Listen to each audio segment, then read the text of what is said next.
ఈరోజు మనం చేసే రెసిపీ సగ్గుబియ్యం పాయసం. కావాల్సిన పదార్థాలు: 1 కప్పు సగ్గుబియ్యం, 1/2 కప్పు సేమియా, 1/2 కప్పు బెల్లం, ఇలాచి అండ్ డ్రై ఫ్రూట్స్. సగ్గుబియ్యాన్ని 15 నిమిషాలు నానబెట్టి తర్వాత స్టవ్ మీద లో ఫ్లేమ్లో 10 మినిట్స్ ఉడికించాలి. ఆ తర్వాత ఒక బాండీ పెట్టుకొని 1 టేబుల్ స్పూన్ నెయ్యి వేసుకొని దాంట్లో సేమియా వేసి లైట్ బ్రౌన్ కలర్ వచ్చేంత వరకు వేయించుకొని దాన్ని ఒక ప్లేట్లోకి తీసుకోవాలి. మళ్ళీ అదే బాండీలో 1 టేబుల్ స్పూన్ నెయ్యి వేసుకొని డ్రై ఫ్రూట్ అన్నింటిని వేయించుకోవాలి. ఒక ప్లేట్లోకి తీసుకొని పక్కన పెట్టేయాలి.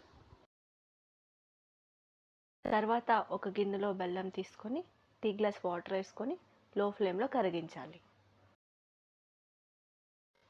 ఇందాక మనం ఉడికించుకున్న సగ్గుబియ్యాన్ని స్టవ్ పైన పెట్టి సేమియా మరియు డ్రై ఫ్రూట్స్ వేసి లో ఫ్లేమ్లో 10 మినిట్స్ పాటు ఉడికించాలి.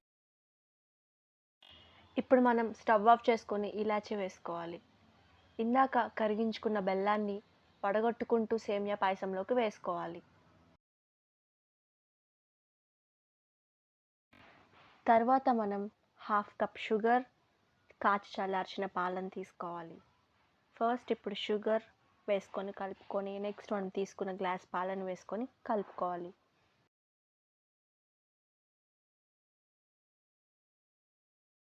చివరిగా మనం ఒక కప్లోకి తీసుకొని సర్వ్ చేసుకుంటే ఎంతో రుచికరమైన సగ్గుబియ్యం పాయసం రెడీ. ఈ వీడియోని లైక్ చేయండి, ఫ్రెండ్స్ అండ్ ఫ్యామిలీ మెంబర్స్కి షేర్ చేయండి. అలానే మరిన్ని వీడియోస్ కోసం సబ్స్క్రైబ్ చేయండి. పక్కనే ఉన్న బెల్ ఐకాన్ని క్లిక్ చేయండి. Thanks for watching.